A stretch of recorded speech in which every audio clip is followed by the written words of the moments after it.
नमस्कार दोस्तों, स्वागत है आपका आज के मुख्य समाचार में, जिसमें सबसे पहली और बड़ी खबर में आपको बताएंगे कि जेडीयू के 17 एमएलए गायब। विधानसभा में नीतीश सरकार को अल्पमत में करने को आरजेडी तैयार। बिहार में हो गया बड़ा खेला, भाजपा और नीतीश दोनों को बड़ा झटका। इसी के साथ दूसरी खबर में आपको बताएंगे भारत जोड़ो न्याय यात्रा के बारे में, और बताएंगे आपको कि कैसे युवाओं के साथ हो रहा है अन्याय और कैसे भारत जोड़ो यात्रा के तहत राहुल गांधी न्याय बांटकर भारत जोड़ो न्याय यात्रा में जबरदस्त तरीके से लोकप्रियता बटोर रहे हैं। खबर में आगे जिक्र होगा कि कांग्रेस के संपर्क में जेडीयू के कई नेता अखिलेश सिंह ने कर दिया है बिहार में बड़ा दावा। खबर में आगे आपको बताएंगे कि किसानों का दिल्ली कूच का ऐलान, मोदी सरकार की बढ़ती मुसीबत, हरियाणा पंजाब बॉर्डर पर पुलिस की पैनी नजर। और इसी के साथ खबर में आगे जिक्र होगा कि प्रियंका गांधी का बयान, बोली मनरेगा को कमजोर करके मजदूरों के साथ अन्याय कर रही है भाजपा की सरकार। तो दोस्तों, हर एक खबर की गहराई में आपको ले जाएंगे और बताएंगे कि कैसे युवाओं और मजदूरों के साथ अन्याय हो रहा है। हर एक खबर की गहराई में आपको ले जाएंगे, लेकिन उससे पहले वीडियो को लाइक जरूर कीजिएगा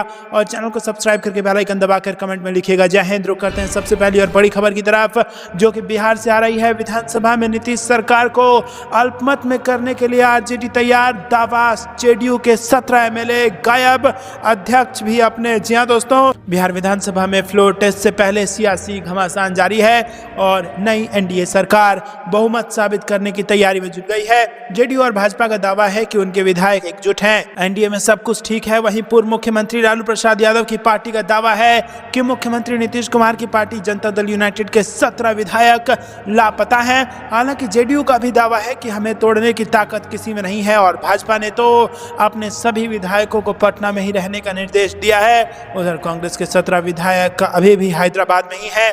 इधर आरजेडी कोर्ट से विधानसभा अध्यक्ष की कुर्सी पर बैठे अवध बिहारी चौधरी ने जब से इस्तीफा देने से इनकार किया है, तब से सियासी तापमान बढ़ने लगा है। अवध बिहारी चौधरी ने खुद बता दिया है कि वो फ्लोर टेस्ट यानी बहुमत परीक्षण के दिन नीतीश कुमार सरकार के खिलाफ गेम प्लान लेकर तैयार बैठे हैं। राजनीतिक पंडित का मानना है कि आरजेडी फ्लोर टेस्ट से पहले बड़ी तैयारी कर रही है। आरजेडी जोड़ तोड़ की राजनीति कर सकती है। सियासी गलियारे में चर्चा है कि जेडीयू के एक चर्चित विधायक पिछले कई महीने से लोकसभा चुनाव की तैयारी कर रहे हैं। वो कई बार खुलकर लोकसभा चुनाव लड़ने का ऐलान भी कर चुके हैं, और यही हाल बीजेपी में भी है। और आपको बता दें कि बीजेपी के 2 विधायक भी लोकसभा चुनाव लड़ना चाहते हैं। इनमें से पहले विधायक ने तो हाल में ही अपनी ही पार्टी के सांसद के खिलाफ जाकर लोकसभा चुनाव के टिकट पर अपना दावा ठोक दिया। तो दोस्तों, यहाँ पर आपको बता दें, बेहद बड़ी खबर आ रही है और जेडीयू के 17 एमएलए गायब हैं और अध्यक्ष भी अपने हैं, जिसके बाद फ्लोर टेस्ट में बीजेपी और जेडीयू दोनों को बड़ा झटका लग सकता है। रुक करते हैं अगली ब्रेकिंग न्यूज की तरफ, जो कि भारत जोड़ो न्याय यात्रा से जुड़ी आ रही है। जी हां दोस्तों, भारत जोड़ो न्याय यात्रा कांग्रेस गांधी। जी हां दोस्तों, आपको बता दें कि भारत जोड़ो न्याय यात्रा कांग्रेस नेता राहुल गांधी की देशव्यापी भारत जोड़ो यात्रा का दूसरा संस्करण है और जबरदस्त तरीके से जन सैलाब के बीच इस वक्त वो उड़ीसा में मौजूद है। और आपको बता दें कि युवाओं के न्याय की बात करने के लिए राहुल गांधी इस वक्त उड़ीसा में है। आपको बता दें दोस्तों कि युवाओं के साथ अन्याय हो रहा है। भारत में 65% युवा 35 वर्ष से कम के आयु के हैं और आज युवा बेरोजगारी अपने उच्चतम स्तर पर पहुंच गई है। इतनी भारी जनसंख्या अगर बेरोजगार है तो ये दुर्भाग्यपूर्ण है।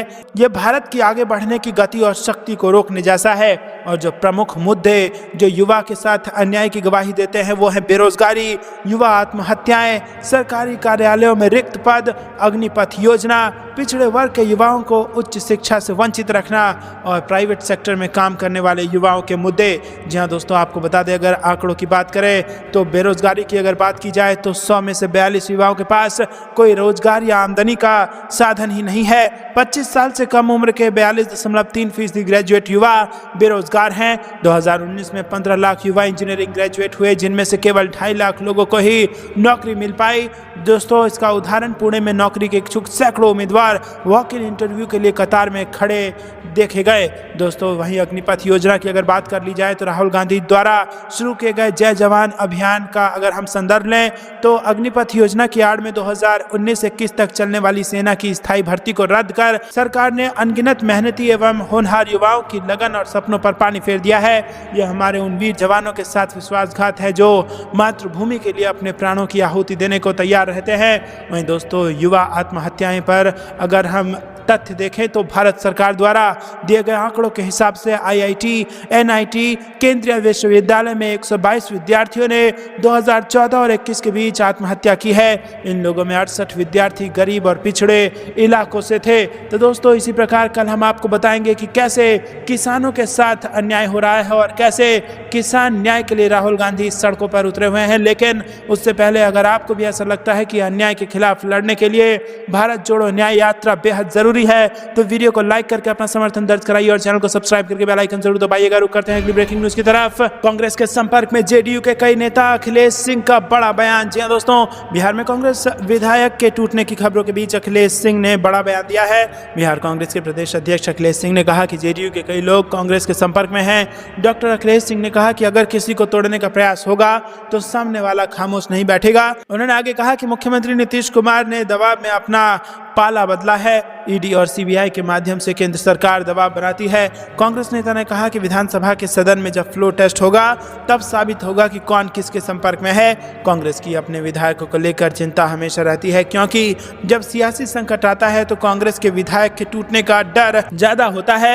यही डर बिहार कांग्रेस के विधायकों को लेकर है। बिहार में एनडीए सरकार के फ्लो टेस्ट से पहले कांग्रेस में टूट के खतरे ने डरा दिया है। नीतीश सरकार के बहुमत परीक्षण से पहले विधायकों की मीटिंग दिल्ली में कांग्रेस हाईकमान के सामने कराई गई और माना जा रहा है कि इसके बाद दिल्ली से सीधे विधायकों को हैदराबाद शिफ्ट कर दिया गया।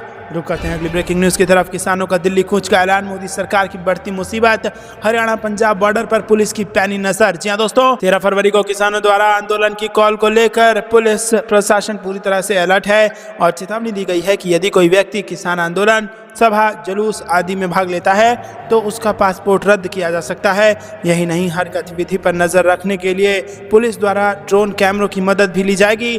ड्रोन कैमरों से ही व्यक्तियों की पहचान होगी। दूसरी ओर हरियाणा पंजाब बॉर्डर पर पुलिस की गश्त तेज है, जबकि हर गतिविधि पर नजर रखी जा रही है। पंजाब से हरियाणा आने वाले हर रास्ते पर हो रही गतिविधियों पर पुलिस नजर रख रही है और लगातार इनपुट भी दिए जा रहे हैं।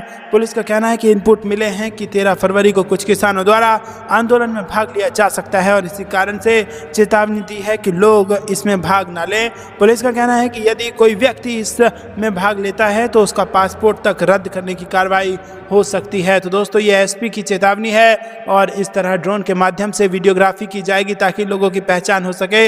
इसी के आधार पर बाद में पुलिस अपनी कार्रवाई को अंजाम देगी।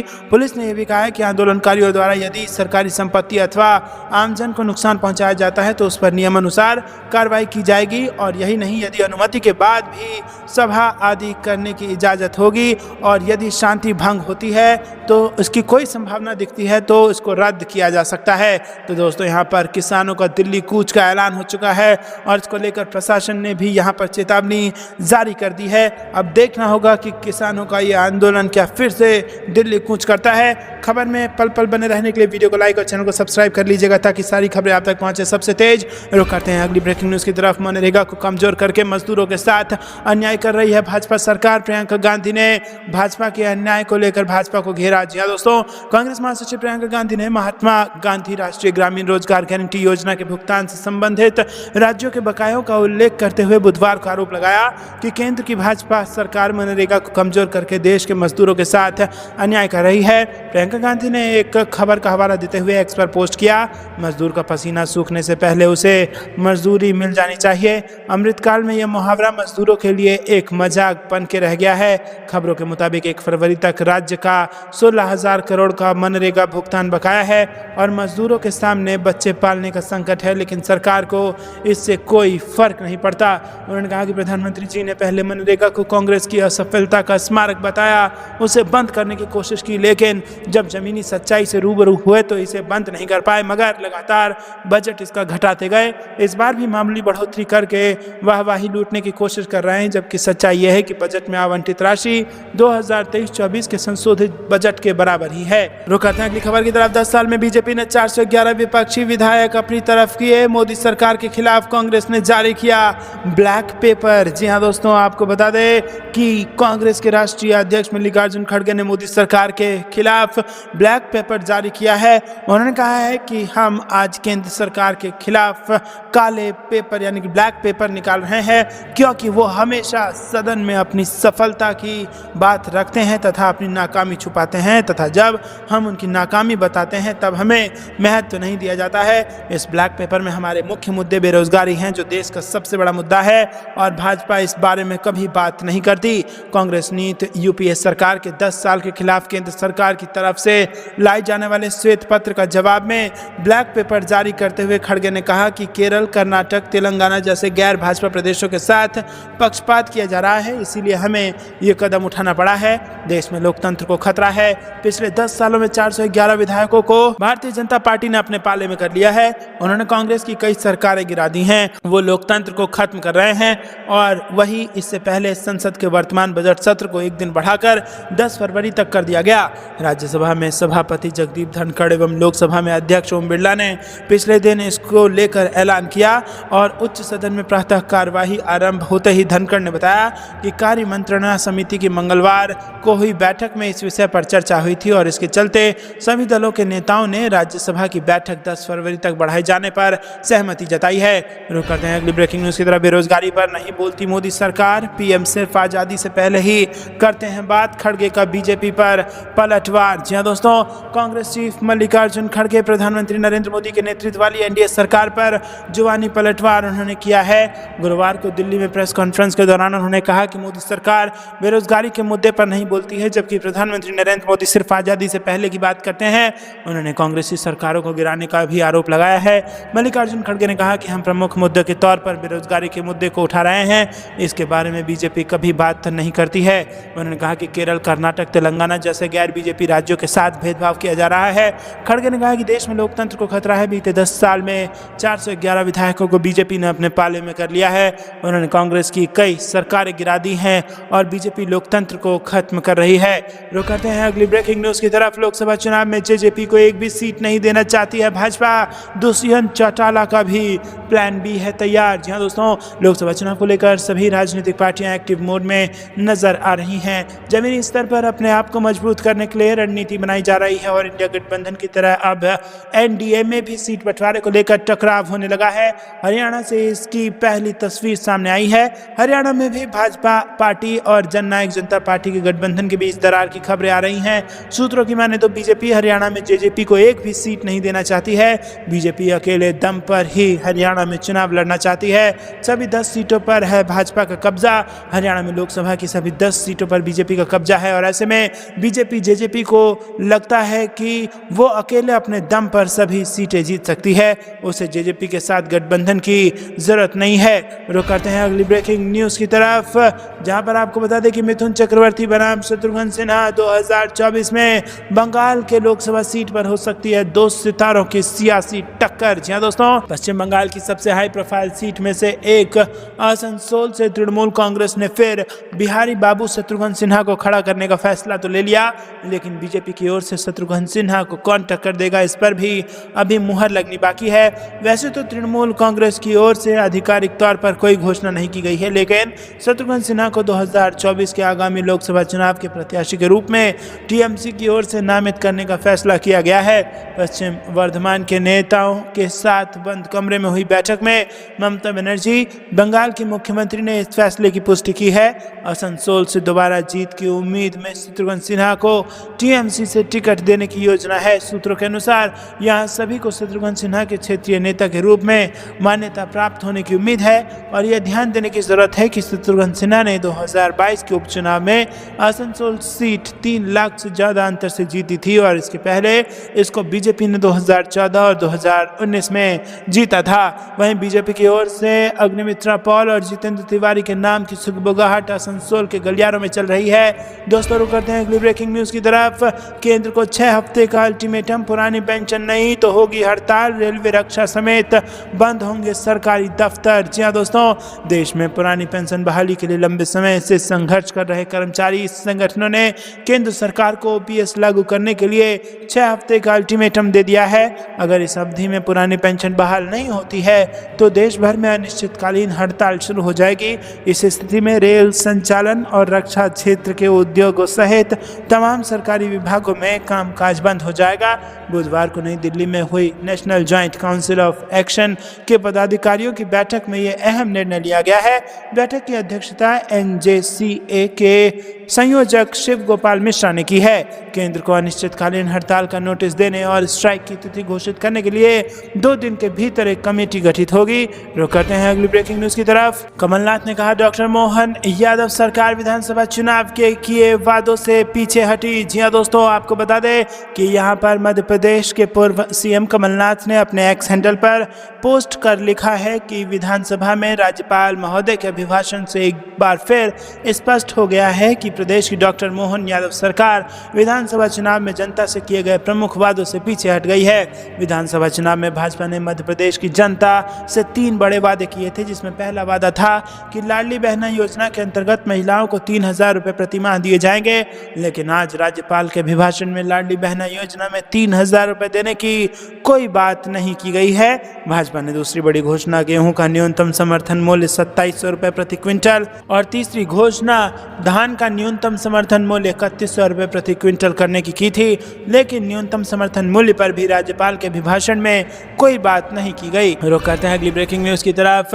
भारत जोड़ो न्याय यात्रा पर बीजेपी के बयानों पर सचिन पायलट का तंज। बोले भाजपा नहीं संभाल पा रही सत्ता, अंधकार में किसानों और गरीबों का भविष्य। जी हां दोस्तों, आपको बता दें कि यहाँ पर बड़ी खबर आ रही है। कांग्रेस प्रदेश प्रभारी सचिन पायलट ने भारत जोड़ो न्याय यात्रा पर बीजेपी के कई बयानों पर पलटवार किया। उन्होंने कहा कि सरकार बनाने के बाद की गई वादा खिलाफी सभी तक पहुंच रही है। किसान और गरीब अपने भविष्य को अंधकार में देख रहे हैं। बीजेपी को कांग्रेस एक ऐसा दल दिखता है जो उन्हें तनाव देता है। इसका जवाब जनता चुनाव के माध्यम से देगी। दरअसल सचिन पायलट बुधवार को छत्तीसगढ़ प्रवास पर आए और उन्होंने रायपुर एयरपोर्ट पर पत्रकारों से चर्चा करते हुए ये बयान दिया। रुक करते हैं अगली ब्रेकिंग न्यूज की तरफ। लोकसभा चुनाव में पीएम मोदी का दावा कोई स्पष्ट सोच की ओर कर रहा इशारा। देश में कोर्ट को बचाने के लिए लोकतंत्र बचाना जरूरी, सुप्रियो का बड़ा बयान। जी हां दोस्तों, आगामी लोकसभा चुनाव की तारीखें जैसे जैसे नजदीक आ रही हैं, वैसे वैसे राजनीतिक पार्टियों की बयानबाजियां शुरू हो गई हैं। सदन में प्रधानमंत्री नरेंद्र मोदी 400 लोकसभा सीटें जीतने का दावा कर रहे हैं और बुधवार को जेएमएम के केंद्रीय महासचिव सह प्रवक्ता सुप्रियो भट्टाचार्य ने कहा कि पूरा देश लोकसभा चुनाव की तैयारी की ओर बढ़ रहा है। प्रधानमंत्री ने 2 सदनों में तीसरी बार चुनाव जीतने और 400 से अधिक सीटें जीतने का दावा कर वो रहे हैं और देश में जो हालात है, जो संघर्ष चल रहा है, और ऐसे में अगर कोई व्यक्ति ऐसा बोल रहा है तो उसके पीछे कोई स्पष्ट सोच है। वो सोच है भारत में लोकतंत्र को समाप्त करना। सर्वोच्च न्यायालय ने भारी अदालत में कहा है कि लोकतंत्र की हत्या हो रही है। सीधे तौर पर भाजपा की इसमें संलिप्तता है, ऐसा बयान दिया गया है सुप्रियो द्वारा। आपको क्या कुछ लगता है दोस्तों, कमेंट में जरूर बताइएगा। वीडियो को लाइक नहीं किया तो लाइक जरूर कीजिएगा और चैनल को सब्सक्राइब करके बेल आइकन दबाइए। रुक करते हैं अगली ब्रेकिंग न्यूज की तरफ। पंजाब लोकसभा चुनाव में आम आदमी पार्टी, कांग्रेस और बीजेपी को कितनी सीटें, नए सर्वे चौंकाने वाला। जी हां दोस्तों, लोकसभा चुनाव से पहले पंजाब की 13 सीटों पर एक सर्वे आया है। सर्वे के मुताबिक अगर आज चुनाव हो तो किस पार्टी को कितनी सीट मिल सकती है, इस बारे में बताया गया है कि आम आदमी पार्टी और कांग्रेस मिलकर ज्यादा सीटें ले पाएगी या अकेले लड़कर। ये सर्वे इसी को लेकर किया गया है। लोकसभा चुनाव में पंजाब को लेकर ये सर्वे किया गया और इसमें पंजाब में किसको कितनी सीटें मिलेंगी इसका अनुमान व्यक्त किया गया है। पंजाब में 13 लोकसभा सीटें हैं और 13 में से 5 सीटें, जी हां दोस्तों, आपको बता दें कि आम आदमी पार्टी को मिलते दिखाई दे रही है, जो कि सबसे ज़्यादा है। वहीं कांग्रेस की बात करें तो उसे इस बार नुकसान हो सकता है और सर्वे में उसे 3 सीटें मिलती दिखाई दे रही हैं और बीजेपी के 3 सीटें दी गई हैं। तो दोस्तों, अगर इंडिया गठबंधन में आम आदमी पार्टी शामिल होती है तो ऐसा कहा जा सकता है कि 13 में से 8 सीटें इंडिया गठबंधन के खाते में चली जाएंगी और भाजपा को 3 में ही खुश होना पड़ेगा और अकाली दल 1 सीट के साथ यहां पर बनी हुई है। रुक करते हैं अगली ब्रेकिंग न्यूज़ की तरफ। इजराइल जाने के लिए लंबी लंबी लाइनें, बेरोजगारी पर बीजेपी को डिम्पल यादव की खड़ी खड़ी। जी हां दोस्तों, आपको बता दें कि समाजवादी पार्टी के वरिष्ठ नेता और मैनपुरी से सांसद डिम्पल यादव ने लोकसभा में भाजपा सरकार को जमकर घेरा और उन्होंने युवाओं और बेरोजगारी को लेकर केंद्र और मोदी सरकार पर जबरदस्त हमला बोला। कहा कि अमृतकाल की बात हो रही है, स्वर्णकाल की बात हो रही है, सुनहरे काल की बात हो रही है, लेकिन ये सारे काल काल्पनिक हैं। रुक करते हैं अगली खबर की तरफ। एनएचआरसी ने मध्याह्न भोजन खाने से 184 छात्रों के बीमार पड़ने पर बिहार सरकार को नोटिस भेजा। जी हां दोस्तों, आपको बता दें कि राष्ट्रीय मानवाधिकार आयोग ने बिहार के पश्चिम चंपारण जिले के एक स्कूल में मध्याह्न भोजन खाने के बाद 184 छात्रों के बीमार पड़ने के मामले में बुधवार को राज्य सरकार को नोटिस जारी कर दिया। एनएचआरसी ने एक बयान में कहा कि आयोग ने 4 सप्ताह के भीतर मामले में विस्तृत रिपोर्ट मांगी है। एनएचआरसी ने मीडिया दिया कि इस खबर पर स्वतः संज्ञान लिया है। पश्चिम चंपारण के बांसगांव परसानी में एक सरकारी स्कूल के 184 छात्र सोमवार को दोपहर का भोजन खाने के बाद बीमार पड़ गए। बताया जाता है कि छात्रों ने भोजन से केरोसिन तेल की गंध आने की शिकायत की। बयान में कहा गया है कि छात्रों ने पेट दर्द और उल्टी की भी शिकायतें की, जिसके बाद उन्हें अस्पताल ले जाया गया। एनएचआरसी ने कहा कि समाचार की सामग्री यदि सच है तो छात्रों के मानवाधिकारों का गंभीर उल्लंघन हुआ है। संबंधित घटना स्कूल अधिकारियों की ओर से निगरानी संबंधी चूक की ओर इशारा करती है, जिसके कारण बच्चों को शायद अस्वस्थ भोजन परोसा गया। आयोग ने बिहार सरकार के मुख्य सचिव को नोटिस जारी कर 4 सप्ताह के भीतर मामले में विस्तृत रिपोर्ट मांगी है। तो दोस्तों, ये थी दिन भर की सारी जरूरी और बड़ी खबरें। अंत तक बने रहने के लिए बहुत बहुत धन्यवाद। जानने से पहले वीडियो को लाइक और चैनल को सब्सक्राइब करके बेल आइकन दबाइए और कमेंट में लिखिए जय हिंद, जय भारत।